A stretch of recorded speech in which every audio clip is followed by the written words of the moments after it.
दोस्तों आज का टॉपिक है how to calculate your house number.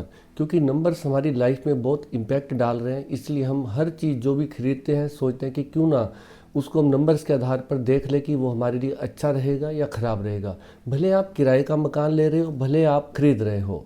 दोस्तों 1974 में एक फ़िल्म रिलीज़ हुई थी, रोटी कपड़ा और मकान। बेसिक नीड पर थी। एक बेसिक नीड आज की डेट में मकान है। हर व्यक्ति चाहता है। एक पक्षी भी शाम को जाकर अपने घोंसले में बसेरा करता है और अपने बच्चों के साथ मिलकर बैठता है। और हर व्यक्ति चाहता है कि एक घर ऐसा हो जहाँ पर उसकी स्ट्रेंथ और स्टेबिलिटी अच्छी हो और उसको लाइफ में वो घर बहुत फेवर करे, लकी हो उसके लिए और वहाँ से उसकी ग्रोथ अच्छी हो। अगर आप भी चाहते हैं कि आपके घर में आपकी ग्रोथ अच्छी हो तो इस वीडियो को लास्ट तक, एंड तक देखते रहिएगा।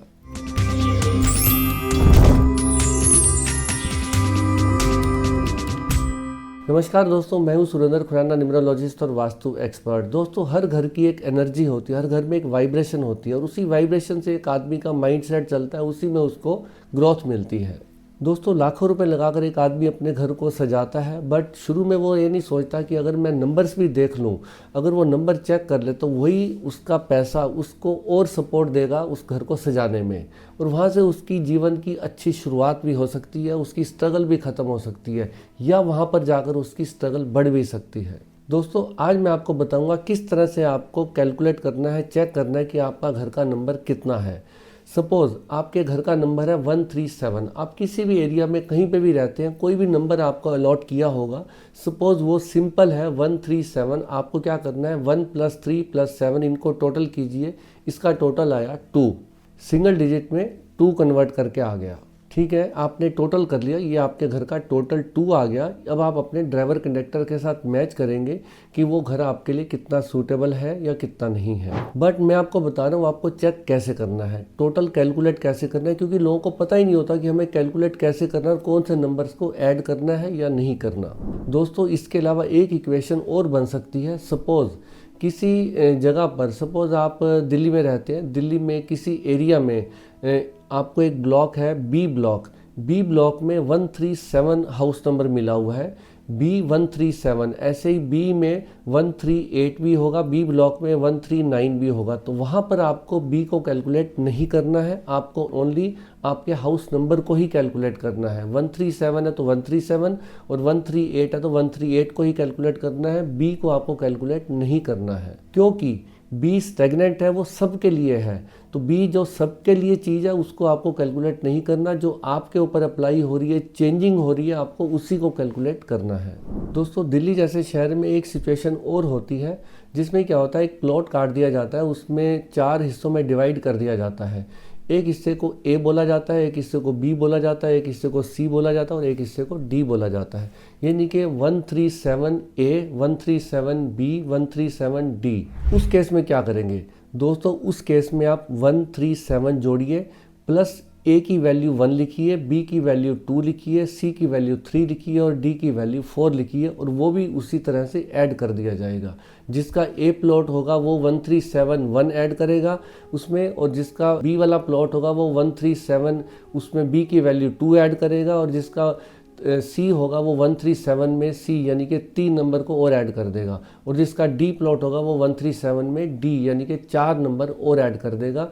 क्योंकि वो एक ही प्लॉट के 4 हिस्से करके उन्होंने डिवाइड किए थे। जो भी बिल्डर होगा या जो भी जिसने वो शुरू में प्लॉट काटा होगा तो उसने इसी तरह से उसका नाम रख दिया। तो आपके प्लॉट का नाम है 137A। तो उस स्थिति में आप ए को कैलकुलेट करेंगे। आजकल फ्लैट का ज़माना है, लोग फ्लैट में जाना ज़्यादा पसंद करते हैं क्योंकि गेटेड सोसाइटी होती है, वहाँ पर उनको सिक्योरिटी ज़्यादा अच्छी मिलती है। तो फ्लैट्स का जो टाइम आ गया है, तो फ्लैट्स के केस में आप कैसे कैलकुलेट करेंगे, वहाँ पर आपको कैसे देखना है।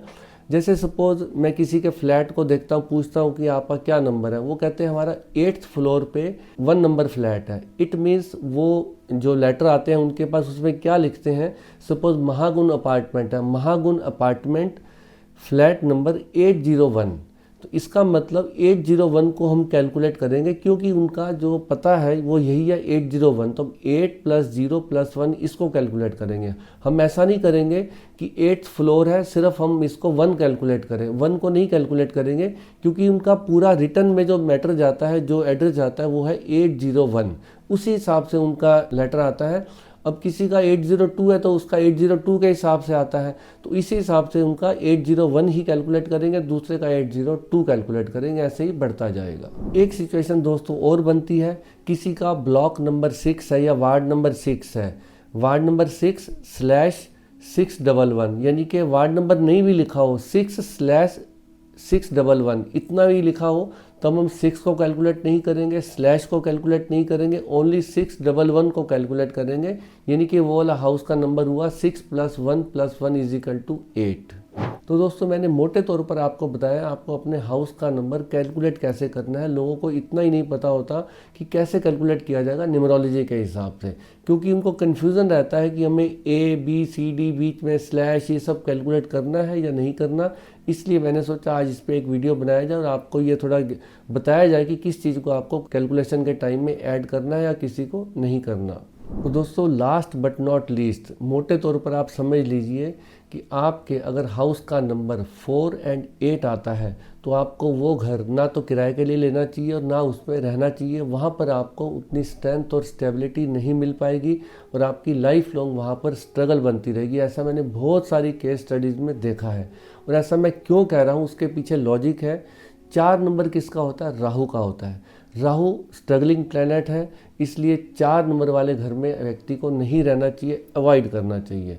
इसके अलावा 8 नंबर वाला फ्लैट, घर या कोई भी चीज़ हो जिसका टोटल 8 आता हो उसमें भी आदमी को नहीं रहना चाहिए, क्योंकि वो सैटर्न का नंबर है, शनि का नंबर है। शनि कैसे प्लैनेट है? डेढ़ टांग के प्लैनेट है। शनै शनै यानी कि स्लो प्लैनेट है, स्लो चलते हैं। तो ऐसे व्यक्तियों के जीवन में स्ट्रगल होती है, उन्नति भी स्लो होती है उनकी, रुक रुक कर, यानी कि उनके काम बनते बनते रुक जाएंगे, फिर होंगे, फर्स्ट अटैम्प्ट में उनके काम नहीं होंगे। आप भी चेक कर लीजिए आपके घर का नंबर कितना आता है, फिर देखिए आप मैच कीजिए कि आपकी वहाँ पर स्ट्रेंथ स्टेबिलिटी है, उतनी प्रोग्रेस हुई है। तो मेरी केस स्टडीज़ में तो आता है कि जहाँ पर जो लोग जिस 4 नंबर और 8 नंबर वाले घर में रहते हैं तो उनकी थोड़ी स्ट्रगल ज़्यादा होती है। और दोस्तों अगर ऐसा है और आप उसको चेंज भी नहीं कर सकते और अभी आप सेल भी नहीं कर सकते या उस घर को छोड़ भी नहीं सकते, उस केस में आपको क्या करना है? आपको या तो आप बाहर डिस्प्ले ही मत कीजिए, अपने घर के बाहर डिस्प्ले मत कीजिए। सपोज आप कोई कास्ट है, आपकी सरनेम है, वो सरनेम लगा सकते हैं, या आप कुछ आशीर्वाद या ऐसा कुछ वर्ड लगा सकते हैं, लिख लीजिए, वो अच्छा रहेगा। बट आप अपने घर के बाहर वो हाउस नंबर डिस्प्ले ही मत कीजिए, तो उसका इम्पैक्ट काफ़ी हद तक कम हो जाएगा, आपके ऊपर नहीं आएगा। बट अगर आप ऐसी जगह में जहाँ पर लिखना ज़रूरी है, इसके अलावा कोई चारा ही नहीं है, आपको लिखना ही पड़ेगा, तो उसमें एक उपाय बता देता हूँ। आप ग्रीन कलर का मार्कर लेके और जहाँ पर आपका 611 लिखा हुआ है उससे आप सर्कल कर दीजिए। ऐसा नंबर जिसका टोटल 8 या 4 आता है, जो भी नंबर हो, उसे आप ग्रीन कलर के मार्कर से सर्कल कर दीजिए, यानी कि आपने उसकी एनर्जी को ब्लॉक कर दिया। तो इतना करने से भी काफ़ी हद तक उसका जो नेगेटिव प्रभाव होगा वो आपके जीवन में कम आएगा, ज़्यादा नहीं आएगा प्रभाव। दोस्तों उम्मीद करता हूँ आज का वीडियो आपको बहुत अच्छा लगा होगा। मैं इसी तरह से कोशिश करता हूँ नए नए विषय पर जो आपके लाइफ में काफ़ी इम्पैक्ट रखते हैं उस पर वीडियो बनाऊँ और आपकी नॉलेज को बढ़ाता रहूँ, और क्या पता इससे किसका भला हो जाए। तो आप ये वीडियो दोस्तों मित्रों के साथ ज़रूर शेयर कीजिए। अच्छी लगी तो नीचे कमेंट सेक्शन में बताइए, लाइक का बटन दबाइए और दोस्तों मित्रों के साथ शेयर कर दीजिए। चैनल पर नए हैं तो चैनल को सब्सक्राइब कर दीजिए। नमस्कार दोस्तों, मिलते हैं अगली वीडियो में।